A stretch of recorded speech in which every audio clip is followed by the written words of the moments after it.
ketika mengingat kalau dia puasa, kemudian ingin melakukan kesalahan, karena teringat dia puasa, tercegah. Dan bahkan sampai ada yang menggunakan puasa sebagai program-program duniawi loh Ustaz. Dijumpai oleh Nabi SAW, beliau mengatakan kita lebih berhak untuk berpuasa ketika di dunia, bagaimana nanti ketika akhirat Ustaz? Sebenarnya kenapa kita harus berpuasa? Bahkan tahapan di dalam Islam sebelum bisa melakukan pengaruh ini. It's time to post Proud of Sunnah. Bismillahirrahmanirrahim. Assalamualaikum warahmatullahi wabarakatuh. Ya pemirsa Hasil TV, selamat datang di Proud of Sunnah spesial Ramadan. Ya alhamdulillah kali ini kita akan bertanya serta berdiskusi tentunya bersama guru kita Al Ustadz Asatin Zamani Siregar LCMA Hafizallahu Ta'ala. Assalamualaikum warahmatullahi wabarakatuh Ustadz. Waalaikumsalam warahmatullahi wabarakatuh. Ustadz sehat Ustadz? Alhamdulillah sehat. Alhamdulillah. Ini senang sekali akhirnya saya bisa duduk sama Ustadz. Masya Allah. Bisa belajar nih Ustadz. Dan tentunya dalam momen bulan Ramadan Ustadz. Masya Allah. Alhamdulillah. Alhamdulillah. Ini perdana Ustadz ya? Perdana. Masya Allah. Pertama. Yang pertama tapi semoganya bukan yang terakhir Ustadz. Insya Allah. Mudah-mudahan semampunya. Ya Ustadz. Nah. Tentunya Ustadz dalam kondisi ataupun suasana di Ramadan ini Ustadz, kita tentunya berbahagia sekali para muslim dan muslimah, seluruh umat muslim lah di seluruh dunia bergembira Ustadz dengan datangnya bulan suci ini Ustadz. Mungkin juga beberapa orang yang sangat merindukan bulan suci Ramadan dan semoga kita termasuk di dalamnya Ustadz ya. Semoga mudah-mudahan. Nah. Jadi ini kan ibadah puasa Ustadz. Ibadah puasa salah satu kewajiban Ustadz ya. Nah dan sebagai muslim di bulan Ramadan kita diwajibkan untuk berpuasa selama sebulan penuh.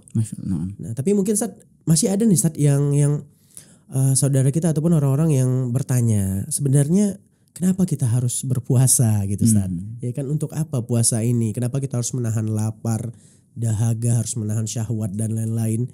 Masih ada sebagian kaum muslimin dan muslimat di luar sana yang ya, mungkin hatinya belum terketuk atau bagaimana kita tidak tahu. Tapi ya ini Ustadz, bagaimana sebenarnya Ustadz puasa ini Ustadz? Sebenarnya kenapa kita harus berpuasa? Bismillahirrahmanirrahim. Kalau ada yang bertanya seperti itu, memang kita harus memberikan jawaban yang memuaskan ya. Masya Allah. Tapi di sini tentu kita berbicara ketika pertanyaannya untuk apa, nanti akan dibagi menjadi dua dia. Ada yang untuk akhirat, ada yang untuk dunia kan pasti gitu. Ada akhirat, ada untuk akhirat, ada dunia. Jadi untuk apanya itu memang mungkin sekilas dibagi seperti itu. Secara akhirat kita sudah tahu hikmah puasa, keutamaan puasa. Ya, mendapatkan pahala, kemudian melatih kesabaran sebagai tameng takwa gitu kan. Yang tadi berikutnya untuk apanya? Ya, untuk duniawi yang seperti itu. Ada maslahat dunia lah, kurang lebih seperti itu. Berarti bukan hanya untuk akhirat yang tentunya paling utama Ustadz ya. Tapi di dunia puasa ini juga ada manfaatnya Ustadz ya. Ya insya Allah. Masya Allah. Baik. Secara duniawi. Ketakwaan tersendiri Ustadz, ketakwaan ini sendiri ini sebenarnya bagaimana Ustadz? Maksudnya dengan puasa kita akan mencapai ketakwaan. Nah kira-kira ketakwaan yang seperti apa nih Ustadz? Ya, secara definisi sudah banyak penjelasan dari ahli ilmu. Secara singkat kan takwa itu menjauhi, mengerjakan yang diperintahkan, menjauhi yang dilarang. Dikasih contoh dalam satu hadis Nabi SAW yang disebutkan oleh di dalam hadis qudsi, apabila dia diejek, apabila fa in sabbahu ahad au qatalahu atau memerangi dia, maka dianjurkan mengucapkan inni shaim. Artinya dari situ memahamkan ke orang ini yang mengganggu dia, mengejek, untuk menahan dia supaya tidak melakukan itu, atau juga mengingatkan kepada orang yang puasa ini supaya tidak membalas. Nah, dari situ ada gambaran lah maksud dari takwa itu. Bukan cuma di situ, tapi bisa juga untuk menahan diri kan ketika mengingat kalau dia puasa, kemudian ingin melakukan kesalahan, karena teringat dia puasa, tercegah. Nah, itu kan makna takwa yang seperti itu. Nah, yang seperti itu makna takwa, meninggalkan yang dilarang karena Allah Subhanahu wa taala, itulah termasuk takwa.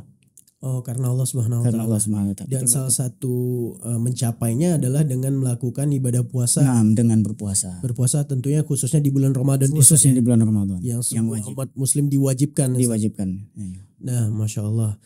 Baik, ini Ustaz menarik. Saya mengutip sedikit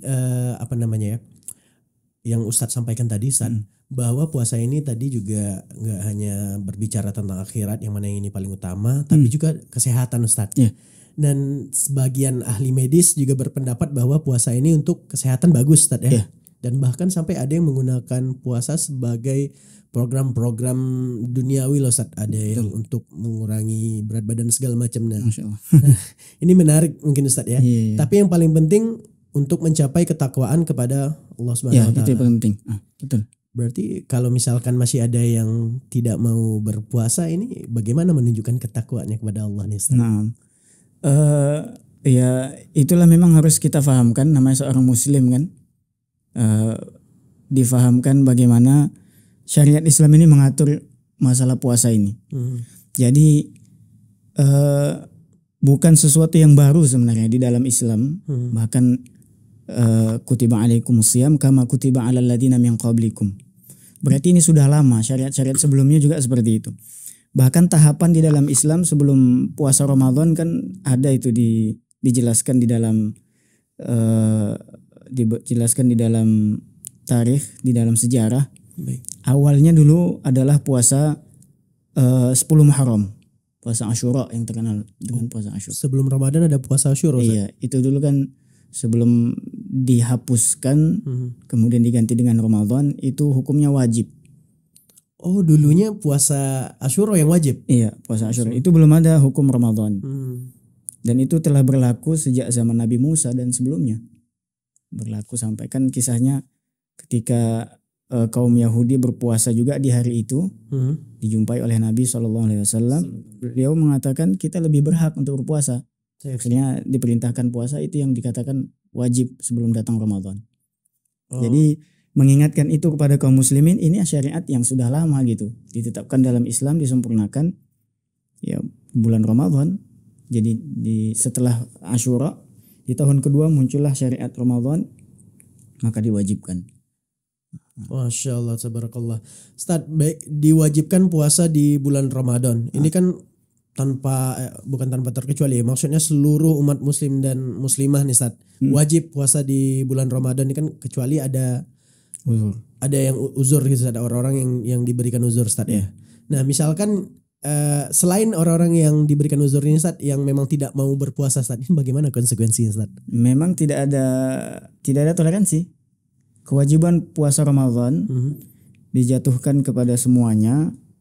Kalau ada yang tidak mengerjakan, tentu keluar dari syariat, apalagi dengan sengaja meninggalkan, maka dia akan berdosa. Dengan sengaja meninggalkan. Yang lebih parah kalau dia mengingkari. Ini yang mengingkari kewajiban puasa gitu. Tapi kalau dia tidak mengerjakannya, mungkin masih lebih ringan. Tidak mengerjakan tapi tidak mengingkari, ini masih lebih ringan. Tidak mengerjakan ditambah pengingkaran, ini yang bahaya. Bisa masuk ke dalam zona kufur kan gitu, waliyahzubillah.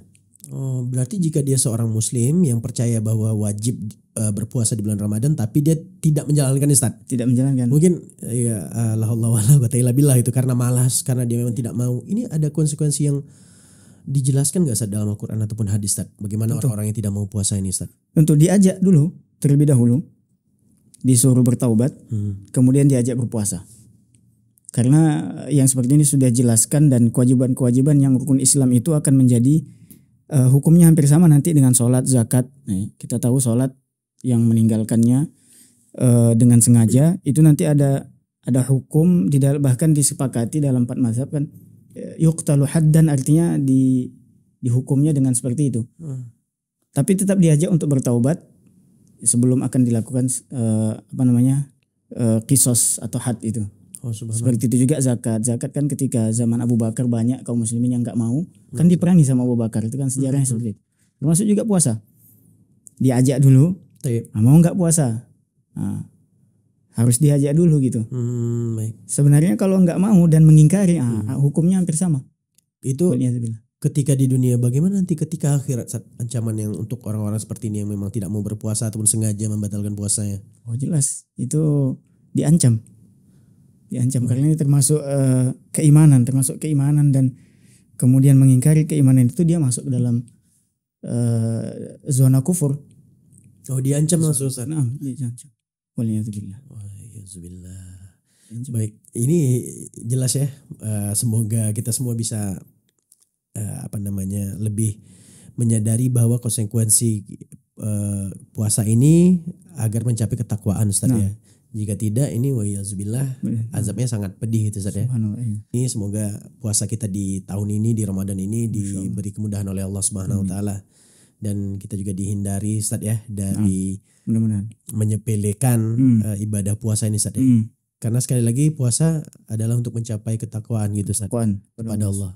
Barakallahu fikum, Ustaz. Jazakallahu khair penjelasannya, Ustaz. Ya, insyaallah. Ya baik, alhamdulillah, barakallahu fikum jami'an. Jazakumullah khair pemirsa Hasil TV yang sudah menyaksikan. Semoga penyampaian Ustaz dan ilmu yang kita dapatkan dari podcast Part of Sunnah ini bisa kita amalkan dan tentunya dapat menjadi berkah bagi kita khususnya di bulan Ramadan ini. Amin ya rabbal alamin. Baik, sampai ketemu di episode selanjutnya di podcast Part of Sunnah spesial Ramadan. Subhanakallahumma wa bihamdika asyhadu an la ilaha illa anta astaghfiruka wa atubu ilaik. Assalamualaikum warahmatullahi wabarakatuh. It's time to post Prop of Sunnah.